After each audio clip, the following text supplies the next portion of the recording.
오늘은 우리 함께 읽으신 말씀 요엘서 2장 12절에서 32절 말씀을 가지고 회개의 축복이란 제목으로 말씀을 전하도록 하겠습니다. 이번 주 수요일, 엊그제죠. 오늘이 금요일이니까 엊그제 우리 수요일을 애쉬 웬즈데이, 제 수요일로 교회력에서 지키는 그런 날입니다.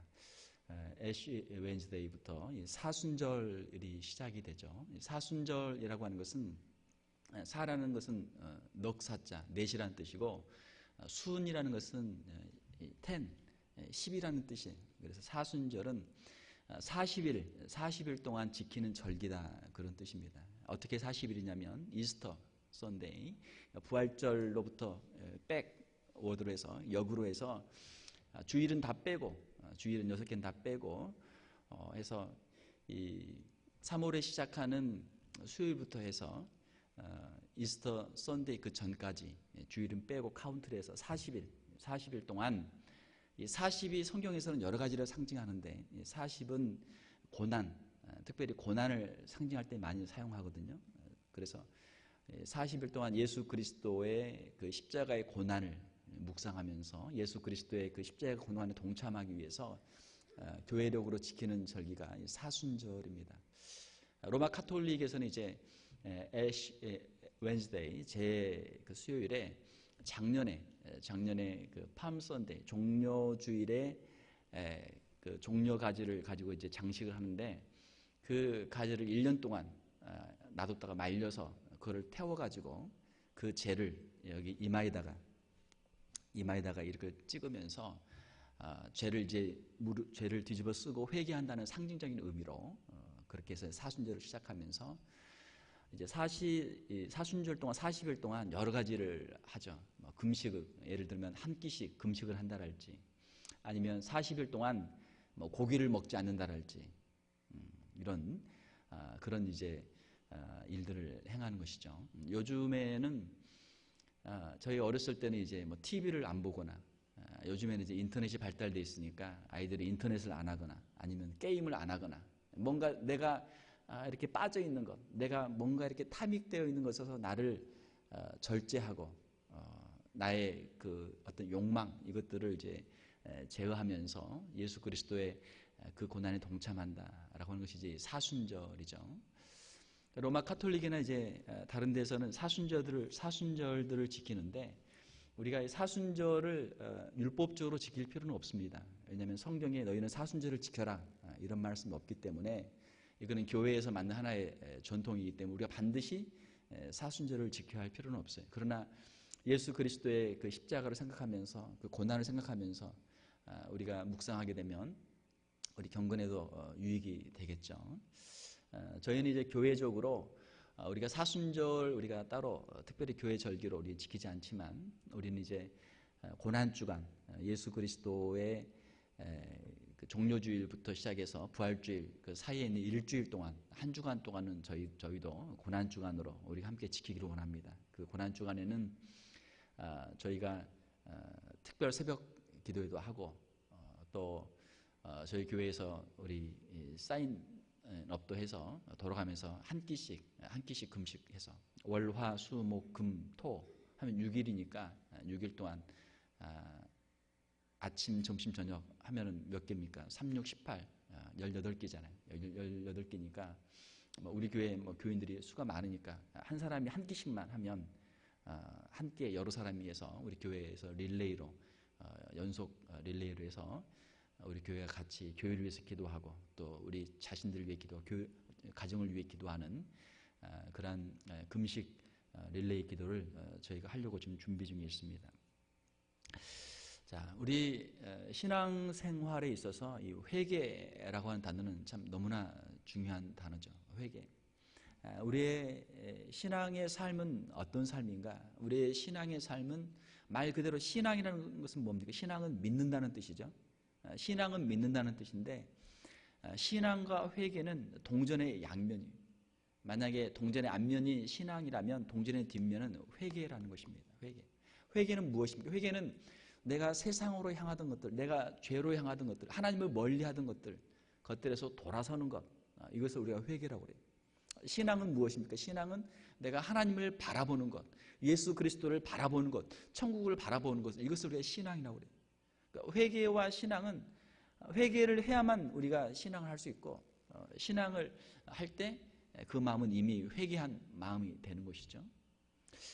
우리의 신앙생활에서 이 회개를 생각할 때 회개는 크게 두 가지 회개가 있습니다. 첫 번째 회개는 우리를 구원으로 인도하는 회개예요. 이거는 신학적으로 말하면 칭의와 관련되어 있습니다. 우리가 일평생 한 번은 반드시 이 회개를 해야 되는 거예요. 내가 세상으로 향하던 것, 내가 죄를 향하던 것, 지옥을 향하던 그 삶을 내가 뉘우치고 돌이켜서 예수 그리스도를 의지하고 마치 십자가에 달렸던 강도가 주님 나를 기억하여 주시옵소서 예수님께 손을 들었던 것처럼 우리의 삶 속에서 예수 그리스도를 향해서 주님 저 좀 살려주십시오. 저 좀 구원하여 주십시오. 예수 그리스도를 향해서 손을 드는 그 시간, 우리의 평생에 한 번 구원을 향한 손을 드는 시간이 반드시 있어야 되는 것이죠. 한번 손 한번 들어보세요. 손 한번 다 들어보세요. 한번 따라서 해보세요. 주님에게 손을 듭니다. 내 손을 잡아 주시옵소서. 할렐루야. 아멘. 평생에 한 번은 이 기도를 해야 된단 말이에요. 평생에 한 번은. 내 힘으로는 내가 살 수 없고 내 힘으로는 내가 어떻게 문제를 해결할 수 없고 내 인생의 문제, 죄의 문제, 죽음의 문제, 이 사망의 문제, 지옥의 문제 내가 해결할 수 없습니다. 주님이 내 손을 잡아 주어야만 내가 살 수 있습니다.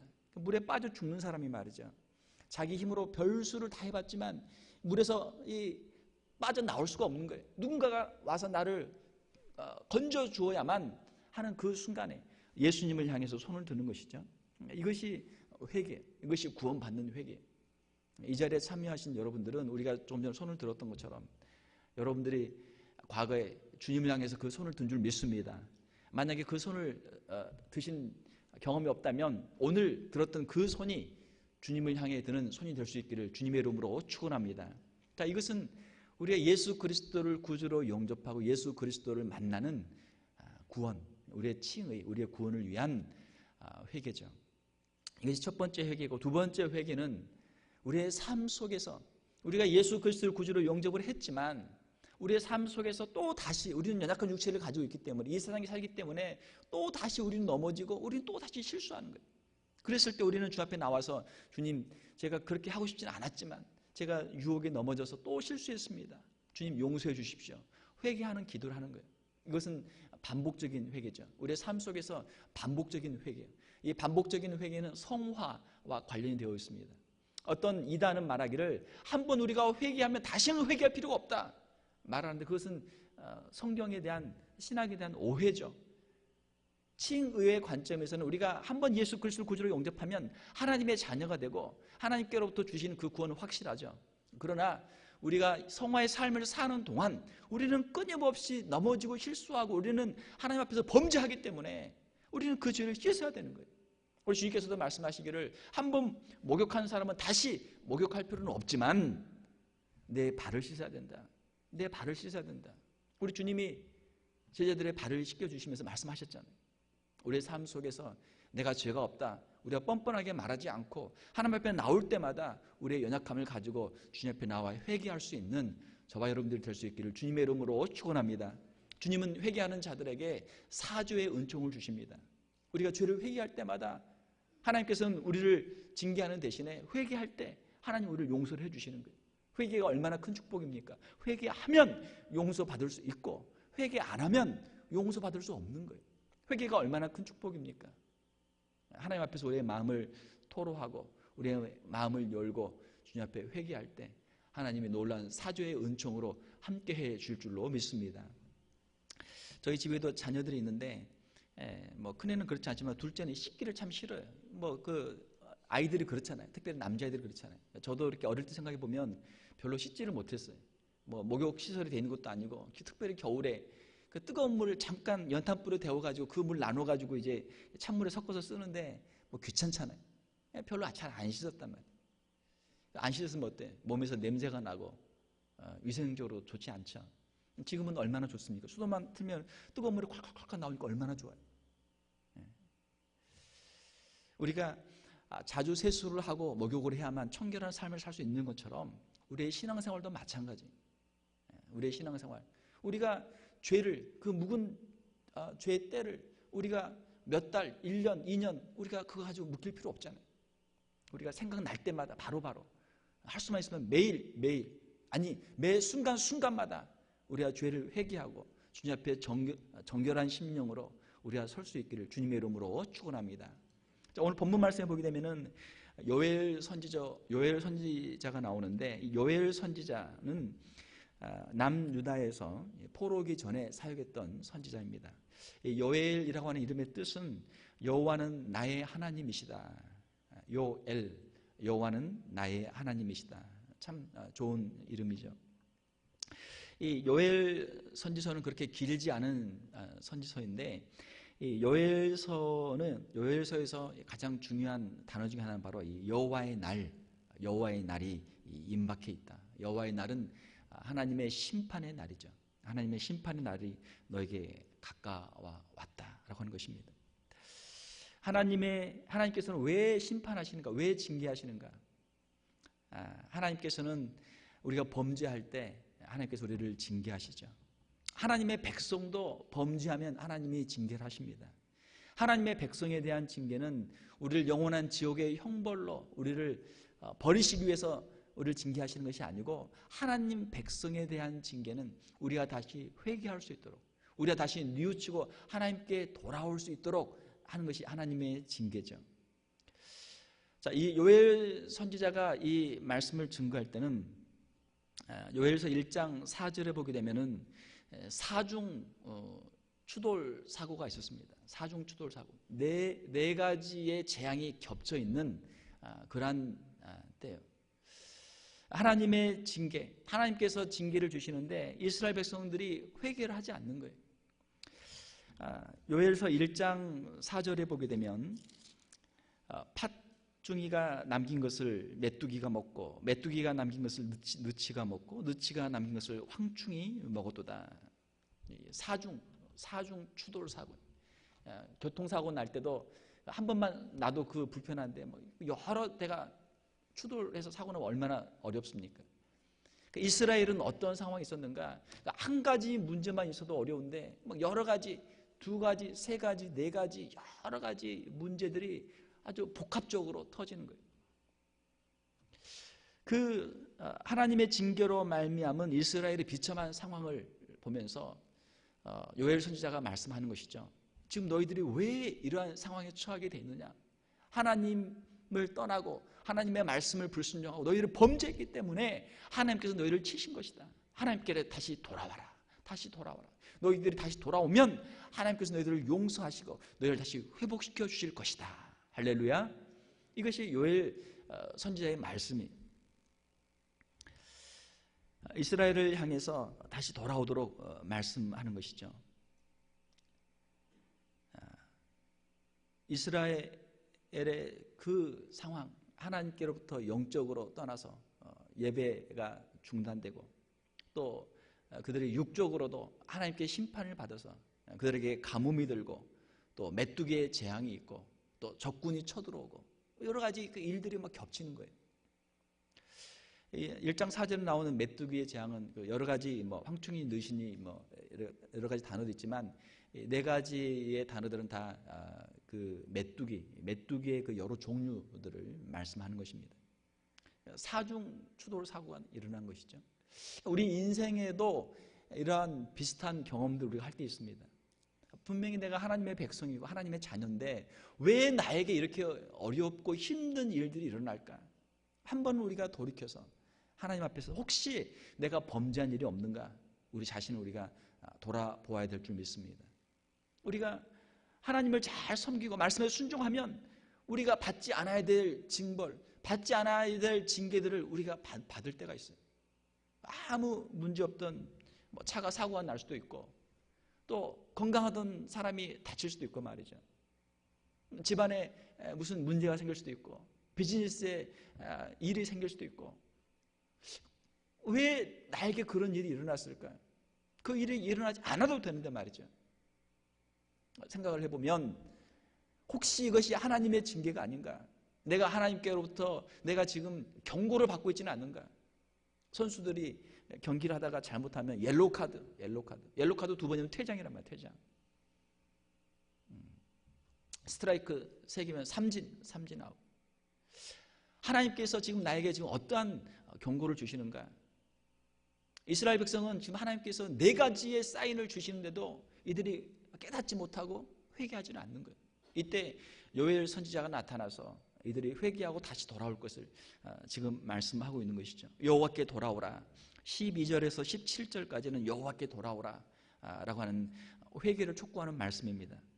그리고 18절에서 27절까지는 회개할 때 하나님께서 이들을 물질적인 축복을 주실 것을 약속하시는 말씀이 18절에서 27절에 있고, 그리고 28절에서 32절에는 이들이 회개할 때 하나님이 주실 영적인 축복의 약속들이 기록이 되어 있습니다. 우리가 범죄하면 우리에게 영적인 재앙이 찾아오고 우리에게 물질적인 재앙도 함께 찾아오는 거예요.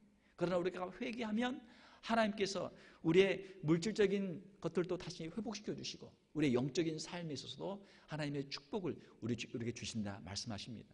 사랑하는 성도 여러분, 우리가 하나님께로 다시 돌아오고 하나님 앞에서 우리가 정직한 심령으로 서서 하나님이 주시는 물질적인 축복, 영적인 축복을 함께 누릴 수 있는 저와 여러분들이 다 될 수 있기를 주님의 이름으로 축원합니다. 어떻게 우리가 죄를 회개할 것인가? 12절에 보게 되면 금식하라. 금식하라. 하나님 앞에서 금식하라. 금식하며 회개하라라는 것입니다. 그리고 15절에 보게 되면 성회로 모여서 회개하라. 왜냐하면 이것은 이스라엘의 공동체 죄니까 함께 모여서 회개하라라는 것입니다.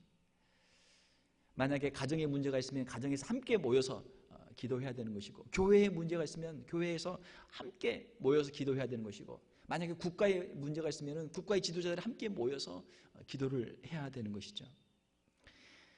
13절에 보게 되면 너희들이 회개할 때 진정한 회개는 어떠한 회개입니까? 너희들의 마음을 찢어라. 마음을 찢어라. 죄를 뿌리고 옷을 찢는 것도 회개의 한 표시지만 하나님께서 진정 원하시는 것은 너희의 마음을 찢는 것이다. 마음을 찢는 것. 하나님 앞에서 통회하는 마음, 하나님 앞에서 자복하는 마음, 하나님 앞에서 상한 마음으로 회개하는 마음. 사랑하는 성도 여러분, 우리가 범죄할 때마다 하나님께서 우리에게 성령을 보내주셔서 우리의 죄를 우리가 깨닫고 우리의 마음을 찢고 회개할 수 있기를 주님의 이름으로 축원합니다. 회개하는 사람들은 하나님의 복을 받는 사람들입니다. 성경에 보게 되면 수많은 사람들이 나오는데 심지어는 하나님의 사람들도 아브라함이나 또는 다윗이나 또는 하나님의 위대한 종들도 그들이 실수하고 넘어질 때가 있었단 말이에요. 베드로도 마찬가지고. 그러나 그들이 하나님께 쓰임받을 수 있었던 것은 그들이 넘어진 자리에서 다시 회개하고 일어났기 때문에 하나님께 귀하게 쓰임받은 줄 믿습니다. 회개하는 사람이 하나님께 다시 쓰임받는 사람이에요. 우리가 죄를 범하지 않으면 좋겠지만 죄를 범할 수도 있어요. 그러나 중요한 것은 우리가 반드시 우리가 회개를 해야 된다라고 하는 것입니다. 회개할 때 하나님께서는 23절에 보게 되면은 가뭄으로 입은 피해를 회복시켜 주신다. 하늘에서 비가 내리는 것, 농사 짓는 이스라엘 사람들에게는 이건 너무나 귀한 것이죠. 이건 사람들이 어떻게 할 수 없는 거예요. 하나님이 하늘의 문을 열어주셔야 되는데 하나님께서는 말씀하시기를 너희들이 마음을 찢고 너희들이 회개할 때, 이사야 64장 1절에 보게 되면 하나님께서는 주는 하늘을 가르시고 강림하신다 그렇게 말씀하십니다. 우리가 우리의 마음을 찢을 때, 회개할 때 하나님께서는 하늘을 가르시고 우리 가운데 임하신다. 축복으로 임하시는 것이죠. 회개하는 자들에게 하나님께서 물질적인 축복을 허락해 주신다. 하늘의 문을 열어주시고 적당한 비를 내려주신다 말씀합니다. 이스라엘은 가을에 파종해서 늦은 봄에 수확을 합니다. 이게 이제 지중해성 기후의 농사 방법이에요. 자, 여기서 이른 비는 파종기 10월 달에 내려서 씨앗의 발화를 돕는 비를 이른 비다 그렇게 합니다. 늦은 비는 추수 전 3월 달에 내려서 농작물의 성숙을 돕는 비를 늦은 비다. 그렇게 23절에 나와 있는 이른 비와 늦은 비는 하나님께서 회개할 때 이스라엘 백성에게 물질적으로 하나님이 시시때때로 돕는 은혜를 허락해 주셔서 물질적인 복을 주신다라는 것입니다. 이것이 성경에서 말하고 있는 말씀입니다. 자, 그런데 요즘에 잘못된 사람들이, 소위 신사도라고 하는 사람들이 이 성경 구절을 잘못 해석을 해가지고 이른 비, 늦은 비에서 자신들이 지금 늦은 비를 자신들의 역사를 사역을 통해서 늦은 비가 지금 임하고 있고 늦은 비의 마지막 때에 지금 추수 때가 되었다라고 이제 해석을 하는데 그것은 잘못된 해석이죠. 여기에 남아 있는 해석은 하나님께서 주시는 물질적인 축복을 말씀하는 거예요. 사랑하는 성도 여러분, 우리가 회개하고 하나님 앞에 설 때 하나님께서 우리에게 물질적인 축복도 약속해 주시는 거예요.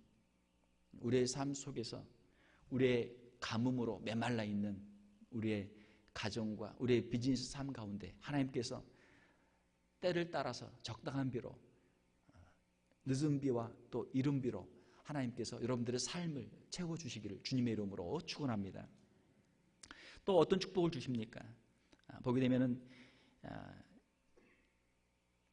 25절을 보게 되면은 메뚜기 재앙으로 입은 피해를 완전히 회복시켜 주신다 말씀하시는 거예요.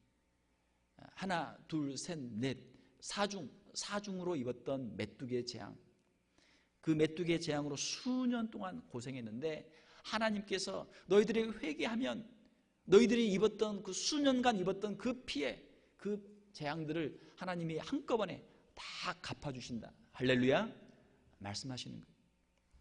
제가 전에 그 영화를 하나 봤는데 영화의 그 이제 중동의 그 배경인데 그 메뚜기 재앙이 오는 그런 장면이 있었어요.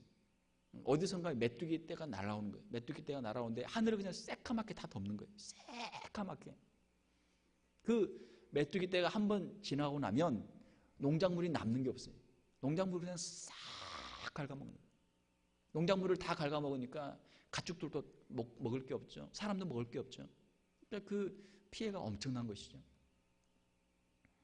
이것은 사람이 어떻게 인력으로 막을 수가 없는 거예요.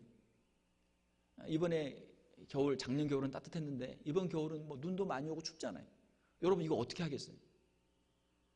우리가 나름대로 눈도 열심히 치우고 열심히 하지만 이거는 인력으로 할 수 없는 부분이란 말이에요. 이것은 하나님께서 하시는 일이죠. 이 자연이 얼마나 큰가, 하나님께서 하신 일을 얼마나 큰가를 우리가 다시 한번 깨닫게 되는 것이죠.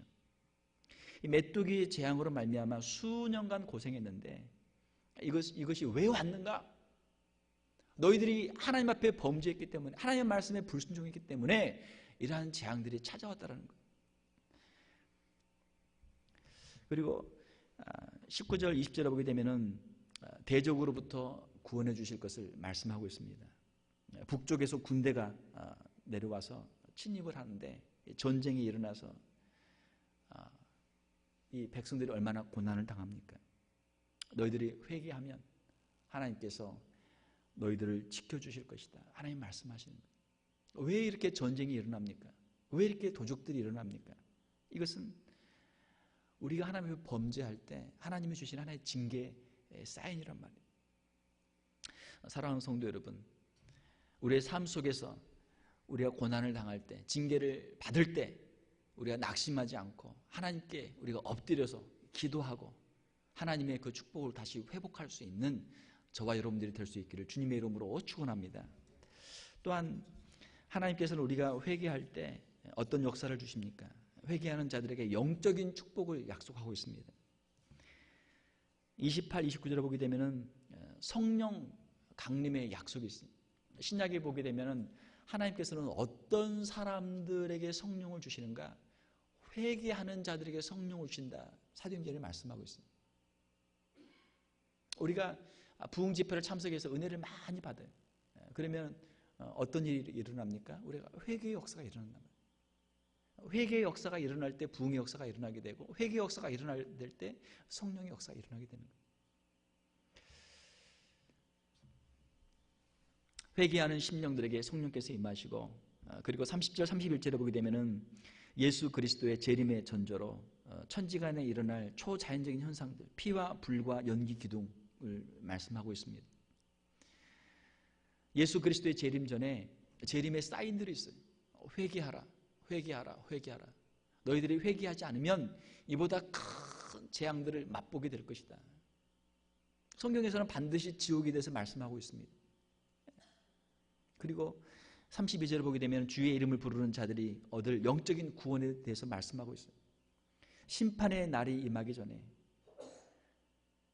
이 요한계시록이나 성경 여러 군데 기록되어 있는 그 재앙들, 나팔이 일곱 나팔이나 일곱 인, 일곱 나팔, 일곱 대접, 그 재앙들은 부분적인 재앙들이죠. 지옥의 형벌을 보여주는 아주 부분적인 재앙들이란 말이에요. 그것은 하나님의 심판이 얼마나 엄중하고 얼마나 큰 것인가를 보여주는 것이죠.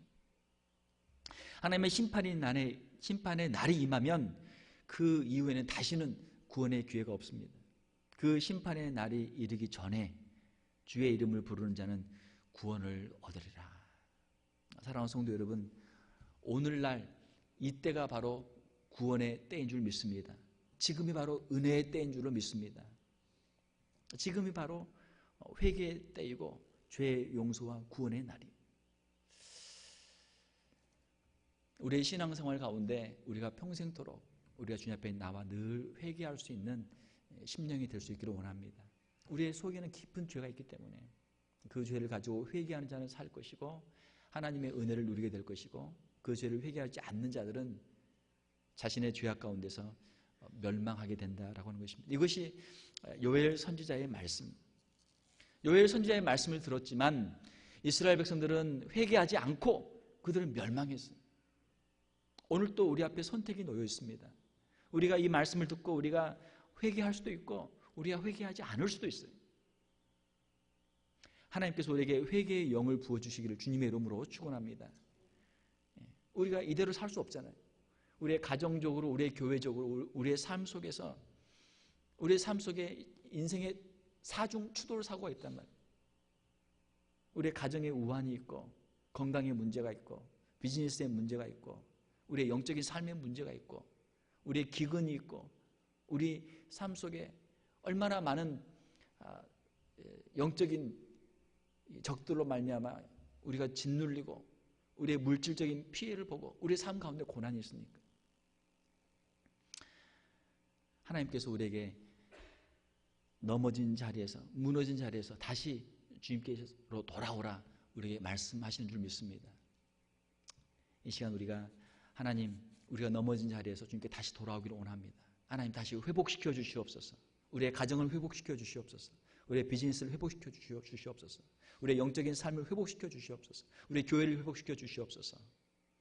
우리의 사랑하는 영혼들, 그 영혼들이 주님께 다시 돌아올 수 있도록 하나님 축복하여 주시옵소서. 우리가 이 시간 함께 기도할 수 있기를 주님의 이름으로 축원합니다.